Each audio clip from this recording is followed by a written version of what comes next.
Hey everyone, it's Justin here, your Empowered Minds coach. And in this video, I'm going to talk to you about how to stay calm when your emotions run hot. You know, we all get tested at times in life, and it's how we react to what happens that really matters. And staying strong in these times is essential because it's not only does it affect you physiologically, but psychologically as well. So, what do we do when we want to throat punch that person that's just pissed you off? I mean, what do we do when you can't think straight because you're just full of absolute rage? I get it. Well, by the end of this episode, you'll know exactly what to do.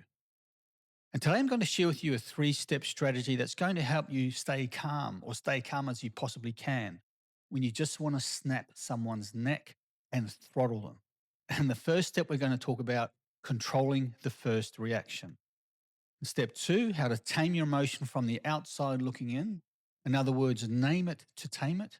And step 3, we're going to talk about how to maintain the state of awareness or the state of the overall situation, how to maintain calmness around the whole situation. So in part 1, control the reaction, not the trigger. And when experience anger, the amygdala, which is the part of the brain responsible for processing emotions, particularly fear and aggression, it's highly active. And not only that, but your prefrontal cortex, this part of the brain right here, which is responsible for rational thinking and decision making, is affected by the amygdala's activity. And this leads to difficulty regulating anger and making effective decisions. What we need to remember in these situations is that the emotion of anger or feeling pissed off, well, first of all, it's a human emotion. It's normal. You don't get angry because you're angry. Just to understand that it's a natural reaction and which you may have been provoked. And we get provoked every day as soon as we wake up out of bed, as soon as we hop into the car and drive off to work, people cut in front of you. It happens all the time. But the problem arises when it's left unmanaged and often leading to regret later on because harsh words are often spoken, damaging relationships at home or at work. And this causes massive friction and a sense of integrity. When you start to feel angry, your fight or flight response has already kicked in and your cortisol levels and your adrenaline levels, they've all risen. And one of the hardest things to do, yet one of the most powerful things you can do, is to remain calm and stay stoic in these situations. It's bloody hard, but the more you become aware of what's happening, you will get better at it. Remember that you don't have to attend every argument that you're invited to. And this is a big calling for me as well. I'm going through a lot myself. Everyone's got their own problems. And here's a great rule that you can live by. It's called the 10-second rule. So before reacting, pause, breathe, count to 10 slowly in your mind, not out loud or people think you're crazy. And this breaks the automatic pattern of reaction. And then start to introduce a grounding technique. Deep belly breath, feel your feet on the floor or on the car floor, and focus on your breath instead of the anger. Your strength isn't in how loud you can get, it's in how calm you can remain. And this leads me on to point number 2, and that's name it to tame it. It's called emotional labeling. So say to yourself, I'm feeling disrespected, or I'm feeling attacked, or I feel overwhelmed.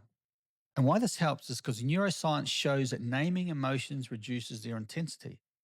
So say to yourself, I am not my anger. I am experience anger. And by the way, when you're angry, it just means that you're hurt deep down. Anyone that's super angry, anyone that you meet that's angry, they're hurt. That's all it is. They've been hurt in some form or another. And when you say I'm angry, your brain reacts like an emotion, which is part of your identity. But when you shift it to I'm experience anger, or I'm experience this emotion of rage, something changes in your mind. You're creating space between you and the emotion. You're no longer inside the storm. You're watching it pass over.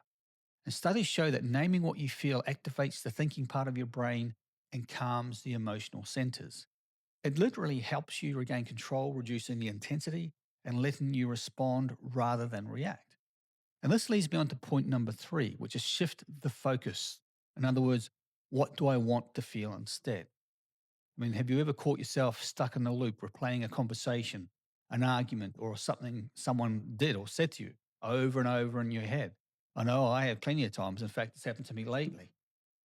So we often have our own conversations in our minds and we play it out to ourselves and sometimes out loud. But be careful of that because people think you're going nuts. Sometimes people catch you out and ask you, what the hell are you doing? They think you're going crazy. And we all do it. But here's the truth. Here are two powerful questions that will shift your energy instantly. Number one, do I want to be right or do I want peace? Number two, what's the outcome I really want in this situation? One keeps you stuck in ego, the other moves you forward with intention, because what you focus on grows. So the real question becomes, what do I truly want instead? And this is where reframing comes in. And reframing is the ability to look at the same situation, but from a higher perspective. So ask yourself, is this really about me, or is the other person projecting their own stuff, their own hurt? Often it has nothing to do with you and everything to do with where they are emotionally. Seeing it this way takes you out of the reaction mode and into awareness. So stop feeding what you don't want. Okay, so just remember that emotional strength isn't about suppressing your feelings. It's about acknowledging your anger and know that it's a natural response, but we can learn to control it more. It's going to happen every day. It's just the way life is. But mastering it is very important. And that's a power no one can take away from you. So if you enjoyed this video, please like and subscribe. If you'd like some coaching, please click on the link in the description below and see if we can work together. Peace out. Talk soon.